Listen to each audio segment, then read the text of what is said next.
தமிழக சட்டப்பேரவையில் பட்ஜெட் தாக்கல் செய்யப்பட்டுள்ள நிலையில் தமிழ்நாட்டின் பொருளாதார வளர்ச்சி, மத்திய அரசின் நிதி பகிர்வு ஆகியவை குறித்து தமிழக நிதித்துறை செயலாளர் உதயச்சந்திரனுடன் நமது செய்தியாளர் நடத்திய கலந்துரையாடலை இப்போது பார்க்கலாம்.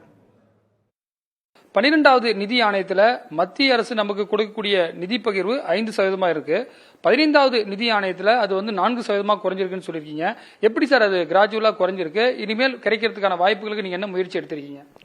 நிதிக்குழு ஒவ்வொரு 5 ஆண்டுகளுக்கு ஒரு முறையும் அவங்க கொடுக்கக்கூடிய அந்த ஃபார்முலா படி ஒன்றிய அரசு நிதி பகிர்வை செஞ்சுட்டு இருக்கு. ஒவ்வொரு நிதிக்குழுவும் ஒவ்வொரு விதமான கணக்குகளை எடுத்துக்கிட்டு அவங்க எந்தெந்த மாநிலத்துக்கு எவ்வளவு நிதி பகிர்வு செய்யணும்னு சொல்லியிருக்காங்க. புதிதாக ஒரு நிதிக்குழு அமைக்கப்பட்டிருக்கு. அந்த நிதிக்குழு அரவிந்த் பனாகிரியா தலைமையில் நிதியமைச்சரும் நிதிநிலை அறிக்கையில் சொல்லியிருக்காரு. அந்த நிதிக்குழு தமிழ்நாட்டிற்கு சாதகமான முடிவுகளை எடுக்கும். என வளர்ச்சியடைந்த மாநிலம் என்பதற்காக நாம் தண்டிக்கப்படக்கூடாது என்பதற்காக அந்த கருத்துக்களை எல்லாம் நிதியமைச்சர் முன்வைத்திருக்கிறார் நிதிநிலை அறிக்கையில். புதிய நிதிக்குழு நமக்கு சாதகமாக அதனுடைய தீர்மானங்கள், அதனுடைய பரிந்துரைகள் இருக்கும் என்று நம்புகிறோம். மின்சார வாரியத்துடைய கடன் சுமை ரொம்ப இது இருக்காது சொல்லி அர்த்தமா இருக்குன்னு நீங்க சொல்லியிருக்கீங்க. 2017 உதய திட்டம் வந்தபோது மத்திய அரசு சில ரிலாக்ஸேஷன் கொடுத்தாங்க.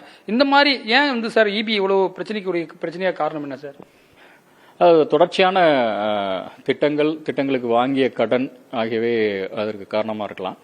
ஆனாலும் இப்போ அதற்கான முயற்சிகள் எடுத்துட்டு இருக்கோம். அதில் அன்பண்ட்லிங் பண்ணியிருக்கோம், புதிய நிறுவனங்களை உருவாக்கியிருக்கோம். அதிக வட்டியோடு வாங்கக்கூடிய கடன் எல்லாம் குறைந்த வட்டியான கடனாக மாற்றத்துக்கு முயற்சிகள் இது பண்ணிட்டு இருக்கோம்.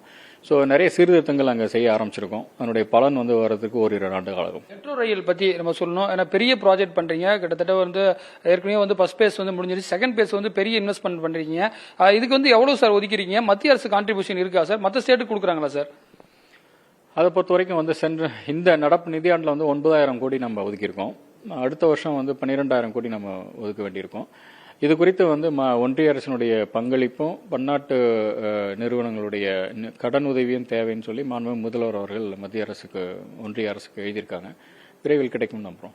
நிறைய பேர் வைக்கிற விமர்சனம் கடன் அதிகமாக வாங்குறோம். இந்த கடனை நம்ம முறையா மூலதனத்துக்கு தமிழகத்துடைய வளர்ச்சிக்கு பண்றோமா? ஏன்னா இப்போ 8 லட்சம் கோடி பக்கம் 8.3 lakh crore பக்கம் போயிடுச்சு கடன். இந்த ஆண்டுக்கு மட்டுமே 1.5 லட்சம் கோடி நம்ம பிளான் பண்றோம். எப்படி சார் நம்ம இன்வெஸ்ட் பண்றோம் அந்த மூலதனத்தை?